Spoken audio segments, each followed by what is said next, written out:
I told my husband the truth about our marriage, and it cost me everything. My name is Maya. I'm 35 now. And a few years ago, I made a choice, a brutally honest choice that shattered my marriage.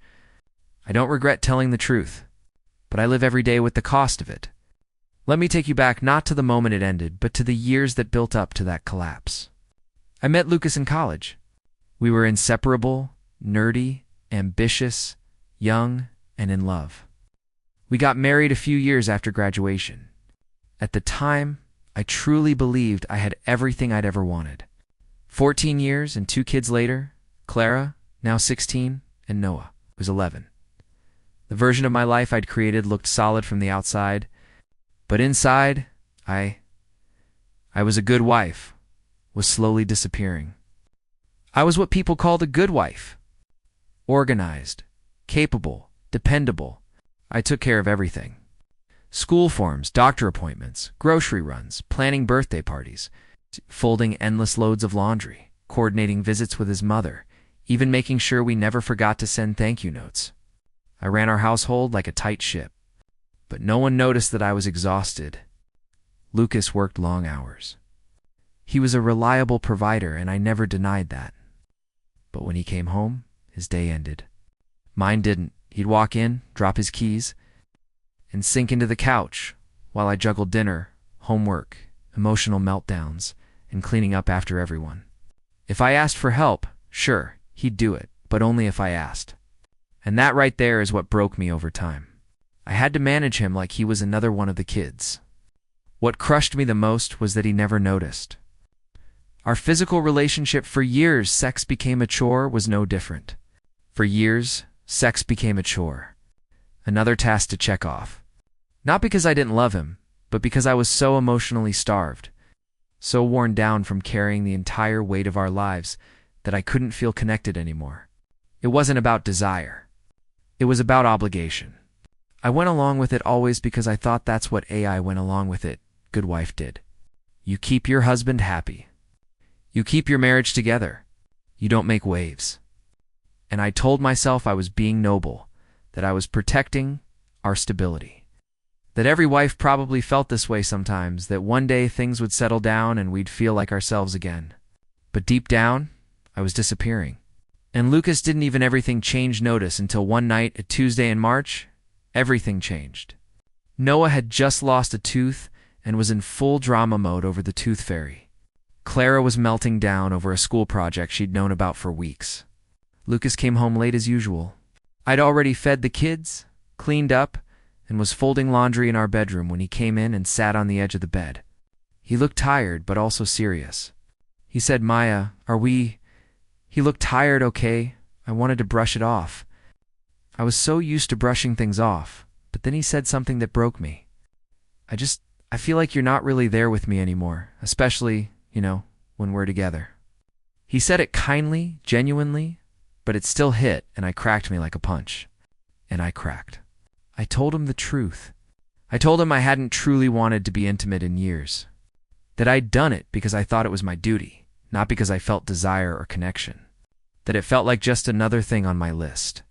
That I had swallowed for years, stopped feeling like a woman, and started feeling like a machine. I told him all of it, every bit of pain I had swallowed for years.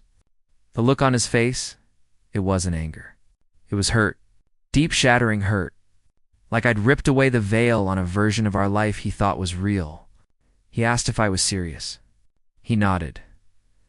Then he asked how long. I said since before Noah was born. He slept in the guest room, maybe longer. He slept in the guest room that night. I laid in our bed alone, finally unburdened, but also terrified. I thought honesty would help us rebuild, but it broke us open. In the weeks that followed, he didn't yell. He didn't even argue, but something in him shut down completely. He became polite, distant. No more affection. No more, "Hey babe." No more little kisses. It was like I was living with a roommate who happened to be the father of my children. First I was relieved. No more pretending. No more pressure. But then it hit me. I had finally been honest. And now I was being punished for it. 3 weeks after our conversation, I tried to initiate intimacy. For the first time in years, the kids were at sleepovers. I reached out gently. He pulled away. He said, "I reached out gently. I'm not ready." That rejection crushed me because all those years he'd wanted me to be available. No matter how I felt, and now that I wanted to connect, he had boundaries. I became bitter. I nitpicked. I corrected him in front of the kids. I made everything tense. I was unraveling and I couldn't stop it. I suggested couples therapy, but in a condescending, "you're the problem" kind of way. Not to save the marriage, but I suggested couples therapy prove I was right. When we finally saw a therapist, I laid it all out. The imbalance, the stress, the emotional void. And Lucas, he said this: "I just found out my wife has been pretending with me for years. I don't know what was real anymore. I'm scared I've been hurting her and didn't even see it." That moment should have softened me, but I was too defensive. "There's a difference," I snapped, "between pretending and sacrificing for your marriage." But he wasn't hearing me, and he wanted a trial separation, wasn't hearing him. After months of going in circles, Lucas said he wanted a trial separation. I was stunned. I accused him of throwing away everything, of being fragile, of having a midlife crisis. He didn't budge. I told our friends and family my version of the story, that he was upset because I was my version of the story, honest about a few things that he was. Running away instead of working on it. I painted myself as the reasonable one. But then the divorce came, was messy. His lawyer framed my honesty as deception. I lost more than just a partner. I lost my sense of identity, my stability. Even my kids started spending more time at his house because, let's be honest, it was my stability less stressful there. And then 2.5 years later, Clara showed me her dad's engagement ring. He was marrying someone new, Alina, and I had nothing. Alina was vibrant, career-focused, joyful, all the things I used to be. She was everything I wasn't anymore. And Lucas, he looked genuinely happy. That crushed me more than anything. Seeing photos of them dancing, seeing how he looked at her, like she mattered, like she was seen. My kids adored her even worse. My kids adored her. Noah asked to live with them full-time. Clara was already spending most of her time there anyway, and I couldn't compete. I was the stressed-out single mom in the small apartment. They were the new happy family with a dog and vacation photos. And yet, despite losing my home, my marriage, my comfort, and even parts of my children's affection, I still can't. They didn't spend years being invisible regret telling the truth that night, because that truth was real.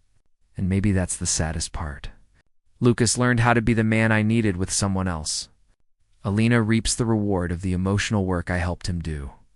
She gets his attention, his effort, his love. I got his learning curve. Now, people say I'm bitter that I threw away a good marriage, but they didn't live in my head. They didn't spend years being invisible. They didn't perform through exhaustion to keep a family functioning on fumes. I told the truth, and yes, it cost me everything, but pretending would have cost me even more.